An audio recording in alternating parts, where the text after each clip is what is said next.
Give yourselves a big hand.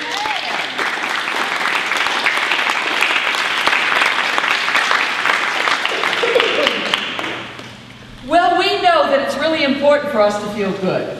When we're feeling good, everything seems to move fast, move good. The law of attraction is kicked in our benefit. The law of attraction is always kicked in. It's always working, you know. But the important thing is that when we feel good, it's working on our favor. And the one thing that we want to do is always have it for our favor. Because what we have to understand is the universe is impersonal. It's impersonal. It is going to allow you to think whatever you want to think, and it's going to allow you to get whatever you're putting out in your thoughts, your feelings, your perceptions, and your ideas. So, the important thing is how do you view yourself? The important thing is how do you view life? Do you feel like you're a victim, or do you feel like you're somebody who can take control of your life, who feels confident about who you are? Now in this class we talk about power, we talk about strength, and we talk about setting goals, and we talk about having desires and all of those things. But we have to understand that there is a power greater than us, and that power you can call God, you can call it higher power, you can call it infinite mind, you can call it spirit. Whatever you call it, you want to tap into that power.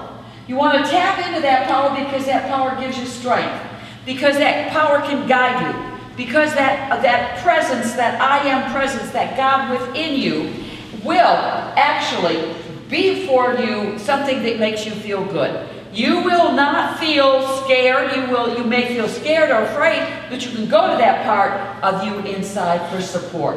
And that's where we're coming from over here. Let's tap into the power. If you don't tap into the power, you do not have power.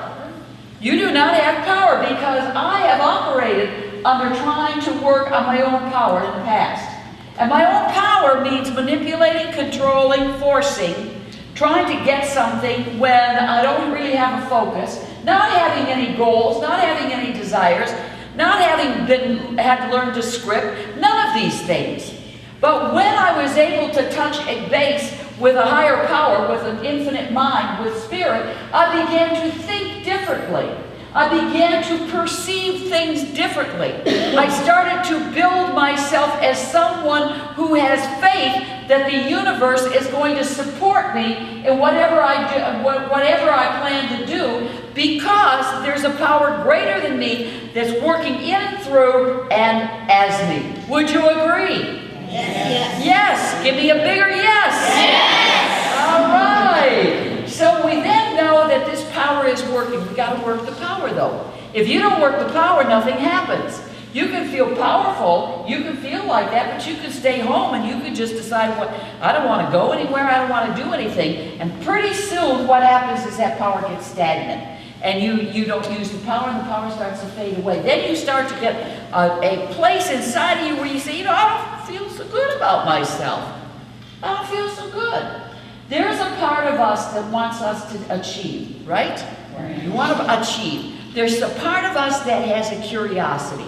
Do you know the greater your curiosity about life, the greater your life is going to be? I can remember many years ago I dated a guy who said, Joyce, you are so curious. Do you think that's right? Do you think it's right to be so curious?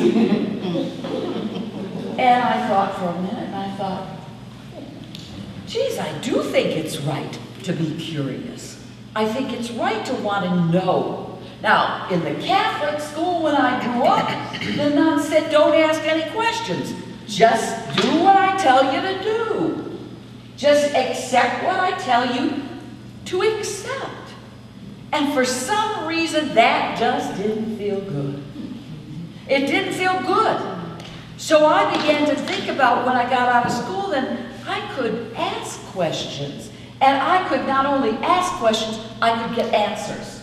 And that I might get one answer, but then I might have to ask another question. Or ask the same question and look someplace else for another source of information.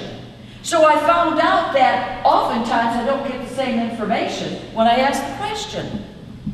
Then I began to realize that if I didn't get the same information, then I had to use discernment.